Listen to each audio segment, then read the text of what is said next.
नमस्कार, आप देख रहे हैं इंडिया समाचार 27। मैं हूं आपके साथ स्वाति ठाकुर। नृत्य भारत की एक प्राचीन सांस्कृतिक परंपरा है। लाखों लोग देश के नृत्य से जुड़े हुए हैं और नृत्य में भी कई सारी कैटेगरीज हैं।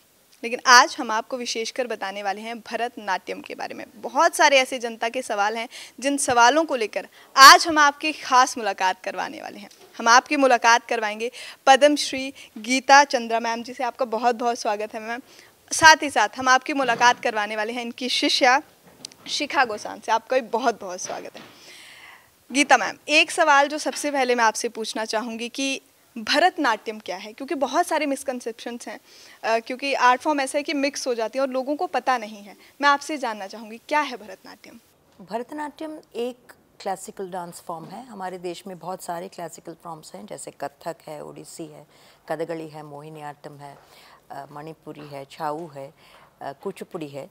और भरतनाट्यम एक उसमें से एक विधा है जो दक्षिण भारत के तमिलनाडु में जन्मा और वहीं पनपा, और उसके मंदिरों में इसको सेवा के रूप में किया जाता था। ठाकुर जी के पूरे दिन में जो जो अष्टयाम की लीला होती थी उस समय नृत्य होता था। उसका शुरुआत वही हमारे पास डॉक्यूमेंटेड वही मिल रहा है। उसके बाद ये कोर्ट्स में आ गया और फिर उसके बाद उसका पुनरुत्थान हुआ, renaissance of Bharatanatyam. And in 1930s में आज का जो स्वरूप है, जो जैसे आप देख रहे हैं आज, उसका जो है रुक्मिणी देवी अरुंडेल ने क्राफ्ट किया। और आज जो देख रहे हैं वो ऑलमोस्ट 100 years old हैं। ये तो रही भरतनाट्यम की बात, लेकिन आज आपके द्वारा ग्रंथरम आयोजन किया गया था शिखा के लिए। थोड़ा सा इसके बारे में बताइए, फिर हम शिखा से बात करेंगे। अरंगेट्रम एक गुरु डिसाइड करता है कि शिष्य कब तैयार है, पारंगत है, और बाकी जो गुरुजन के आगे और ऑडियंस के आगे एक समर्पण है, एक और आर्टिस्ट को जोड़ने की उस कड़ी में, तो उसे हम अरंगेट्रम के arang in Tamil mean stage, etram is to go on the stage. So it's literally the first step that the dancer takes to come on stage. And for that the preparation has to be very very good, because we have something called the margam in Bharatanatyam. और इस मार्गम को आप पूरी तरह जब तक पूरी तरह समझ नहीं लेते, इसमें वेरियस आइटम्स हैं, अलारि पूजति स्वरम शब्दम वर्णम पदम तिल्लाना, ऐसे। सो इन सब का आपको विधिवत शिक्षा मिलती है, उसको आप रिहर्स करते हो बार बार और अपना बना लेते हो, तब जाके गुरु डिसाइड करता है कि हाँ, इसका अरंगेट्रम हो सकता है। ये एक परंपरा है जो चली आ रही है। फाइनली शिखा, अब आप तैयार हैं, आपके गुरु ने आपको इजाज़त दे दी है, अब आप तैयार हैं स्टेज पर जाने के लिए। सबसे पहला, ये 9 साल की मेहनत कैसी थी, ये पूरी 9 साल की जर्नी भरतनाट्यम के लिए? मैंने अपने गुरु पद्मश्री गीता चंद्रन जी के पास 9 साल पहले ज्वाइन किया था। उनकी क्लासेस मैंने 9 साल पहले शुरुआत करी थी, वहाँ से मेरी भरतनाट्यम की जर्नी शुरू हुई थी। मेरे फादर का सपना था कि मैं क्लासिकल डांस में किसी एक फॉर्म में ट्रेनिंग लूँ, तो वहाँ से मतलब पापा का वो सपना पूरा करने के लिए मैंने गीता का के पास ज्वाइन किया था, और वहाँ से मेरी भरतनाट्यम की जर्नी की शुरुआत। पर आप ना और भी बहुत सारे डांस फॉर्म कर चुकी हैं ऑलरेडी, फिर ये भरतनाट्यम क्यों? मेरे फादर का ही सपना पूरा करने के लिए, बिकॉज मैंने अपने फादर को जब बताया था कि मेरा प्रोफेशन अब डांस में ही होगा, तब उन्होंने कहा था कि आप करो, लेकिन उसके साथ आपको क्लासिकल डांस फॉर्म में भी कोई ट्रेनिंग चाहिए। तो तब से मैंने डिसाइड किया था कि मैं भरतनाट्यम भी सीखूँ। जी मैम, आप पे आना चाहेंगे। हमने आपकी एक बात सुनी थी that one life is not enough to understand Bharatanatyam. क्यों?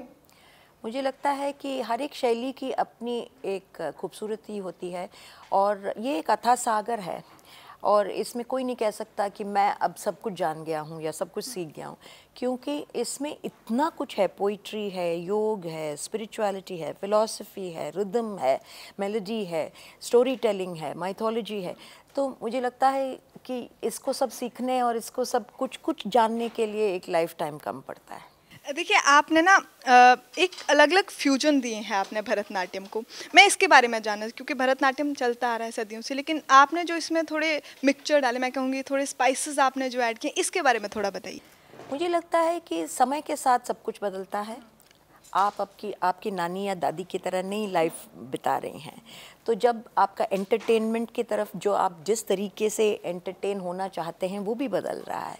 तो नृत्य हमेशा ही बदला है और समय के साथ हमें बदलाव उसमें लाने ही पड़ेंगे, लाना चाहिए। ऑडियंस बदल रही है, एनवायरनमेंट बदल रहा है। तो मैंने बहुत सारे कोलैबोरेशंस किए हैं पपेट्री के साथ, थिएटर के साथ, म्यूज़िक जॉनर के साथ और विजुअल आर्ट्स के साथ, क्योंकि मुझे लगता है कि सारी विधाएं कहीं ना कहीं कनेक्टेड हैं और हमको ये कनेक्शन ढूंढना है। और मुझे इसमें ये नहीं है कि मैं कहीं पे ट्रेडिशन को नीचे ला रही हूँ या कुछ है। ट्रेडिशन को रखते हुए भी हम इन बाउंड्रीज़ को क्रॉस कर सकते हैं और मुझे लगता है कि that is the need of the hour. अब हम आएंगे शिखा पे। शिखा आपकी कैसी शिष्या रही? शिखा बहुत ही डेडिकेटेड, बहुत शाई, बात नहीं ज़्यादा करती है, अपने बारे में कुछ नहीं बताती है, बड़े बड़े काम कर जाती है लेकिन हमें बताती नहीं है क्लास में। बहुत साल तक मुझे पता ही नहीं था कि ये और भी विधाएं करती हैं और उसमें बहुत अच्छी हैं, लेकिन बहुत सीक्रेटिव है, लेकिन सिंसियर बहुत है। That is what struck a chord in me, that I must take her forward, because sincerity is something that is rare today.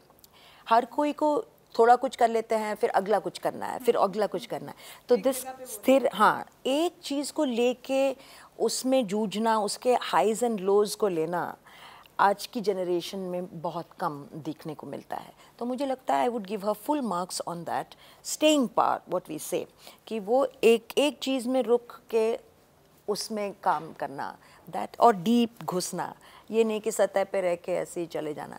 वो बात बहुत मुझे अच्छी लगी उसमें। जी शिखा, वो कहते हैं ना कि गुरु सर्वोच्च है, गुरु से ऊपर कोई नहीं है, और आपको मैम का साथ मिला, मैम ने आपको सिखाया, 9 साल उन्होंने आपको दिए हैं अपने।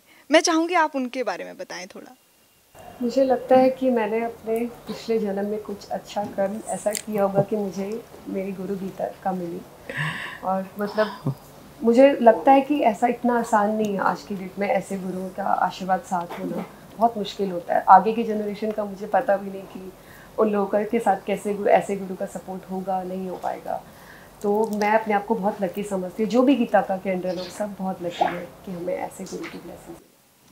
देखिए, तो हमने देखा भी।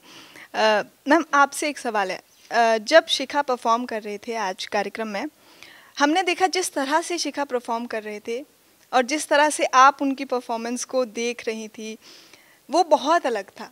और ऐसा लग रहा था कि जैसे ही परफॉर्म कर रहे हैं आप भी पूरी तरह से उसमें डूब चुके हैं, मतलब पूरी तरह से किसी चीज़ में रच जाना।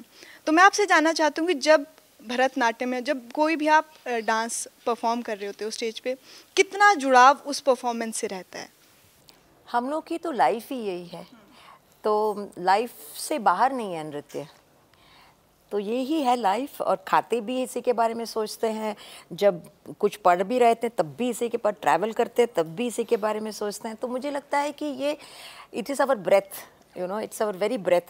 So I feel when she is dancing, it's almost that I am dancing with her, क्योंकि मुझे लगता है कि मेरी सारी एनर्जी उसमें आ जाए। ये तो मैं ट्रांसमिट कर रही हूँ यहाँ से, जो भी एनर्जी मेरे पास है वो लेके वो आगे उसको साथ ही साथ देखिए, जिस तरह से भरतनाट्यम में परफॉर्मेंस ये दे रहे थे, हमने देखा चीज़ें विजुअलाइज की जाती हैं, ठीक है। ऐसे जैसे आपने परफॉर्म किया कान्हा जी को लेकर, तो चीज़ें विजुअलाइज हो रही थी सामने। वो वाला जुड़ाव किस तरह? उसको हम अभिनय कहते हैं, क्योंकि एक लेवल पे पोइट्री होती है, फिर म्यूज़िक का लेयर आता है, उसके बाद उन दोनों को लेके हम उसको विजुअल इंटरप्रिटेशन देते हैं, थर्ड डायमेंशन।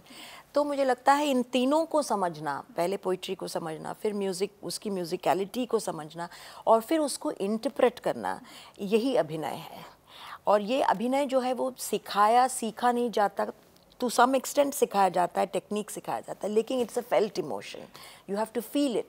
तो मुझे जब हम सिखाते हैं तो हम ठाकुर जी के बारे में, ठाकुर जी की लीलाओं के बारे में बहुत डेप्थ में जाते हैं, ताकि ये एक मीरा का पद हमने लिया था, लेकिन मीरा की पूरी जीवनी हमें पढ़नी पड़ती है, तब जाके ये पद पता लगता है कि कहाँ किस कॉन्टेक्स्ट में उन्होंने कहा था और क्यों कहा था। तो ये ऐसी नहीं है कि एक पद उठा लिया और ऐसे ही हाथ पैर चला लिए।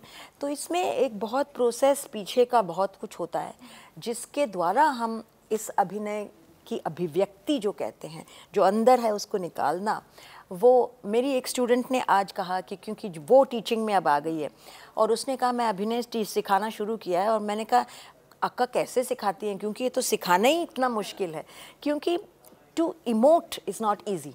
और पर्टिकुलरली आज के जनरेशन में जो हमेशा एक आईपैड और ऐसे ही हैं, तो उनको इंटरपर्सनल स्किल्स और अभिनय व्यक्त करना आता ही नहीं है। Earlier generation for much better, but अब की जनरेशन जो है वो एकदम एक, जब रसिक भी होते थे पहले, कोई ऐसे कर रहा है तो कोई वाह कर रहा है, कोई आज ऐसे, तो एक प्रॉब्लम है इन टर्म्स ऑफ कम्युनिकेटिंग।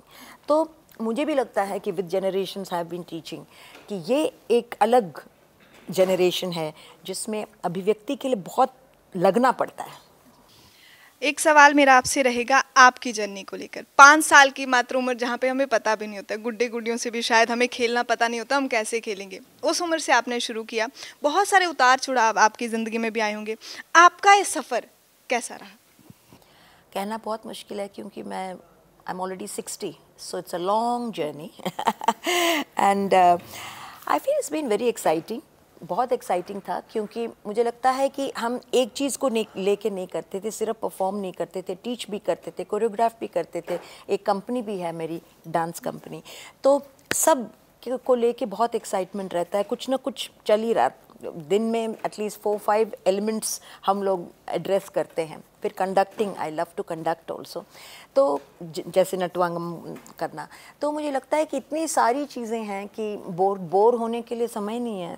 तो एवरी डे यू थिंक कि और क्या नया हम लोग कर सकते हैं, और क्या हम लोग कर सकते हैं। तो मुझे लगता है कि ये एक चॉइस मुझे एक टाइम पे करना पड़ा, जो मैं मैथमेटिकल स्टेटिस्टिक्स मैंने लेडी श्री राम कॉलेज में किया, और फिर post graduation from Indian institute of mass communications किया। फिर 2 रास्ते थे मेरे पास, या तो मैं प्रोफेशन में जाऊँ या फिर डांस में ही रहूँ। तो वो डिसीजन बहुत डिफ़िकल्ट था उस टाइम में, लेकिन there was no looking back. I think I was very wise in making that decision. वो बिल्कुल अब दिख भी रहा है। शिखा, एक संदेश जो मैं चाहती हूँ कि आप, क्योंकि आप खुद यंग जनरेशन में अभी आप बहुत सारी बातें ऐसे अनुभव भी कर चुके हैं जो शायद आपकी उम्र की लड़कियां नहीं करती होंगी, एक संदेश जो मैं चाहूँगी आप हमारी जनता को दें।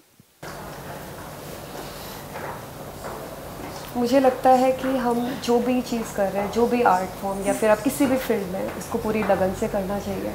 और अगर आपको काफ़ी उतार चढ़ाव आते हैं, कोई भी आर्ट फॉर्म चूज़ करते हैं, लेकिन कभी गिव अप नहीं करना चाहिए। जी बिल्कुल, कभी गिव अप नहीं करना चाहिए। मैम, आपसे एक और सवाल जस्ट पूछना चाहूँगी कि बहुत सारी ऐसी प्रॉब्लम्स होती हैं लाइफ में जिन्हें हम नॉर्मली डील नहीं कर पाते हैं। हम कभी डॉक्टर के पास भाग रहे हैं, हम कभी किसी को ऐसा ढूंढ रहे हैं कि कोई हमारी बात सुन ले, लेकिन आर्ट एक ऐसी फॉर्म है जो हमें हील करती है। इसके बारे में आप क्या कहेंगे? मुझे लगता है कि मेरे बच्चे जो भी सीखने आते हैं वो एकेडमिक्स में बहुत अच्छा करते हैं, क्योंकि this is a stress buster. आते हैं, डांस करते हैं, पॉजिटिव एनर्जी लेके जाते हैं, फेस एकदम ग्लो करने लगता है क्लास के बाद। तो मुझे लगता है कि जो पॉजिटिव एनर्जी एक मेडिटेटिव क्वालिटी डांस में है, और ये डी स्ट्रेसिंग जो होती है डांस से, अगर बच्चा उसको सीख जाए तो मुझे लगता है performance is a small thing. The process of learning dance is so enriching कि वो कम्प्लीटली आपको साइकोलॉजिस्ट के पास जाने की ज़रूरत नहीं पड़ेगी। और एक संदेश जो आप हमारी ऑडियंस को देना चाहेंगी? डांस सीखे। बहुत बहुत धन्यवाद आप दोनों का हमारे साथ जुड़ने के लिए, और आप सभी का भी हमारे साथ जुड़ने के लिए बहुत बहुत धन्यवाद।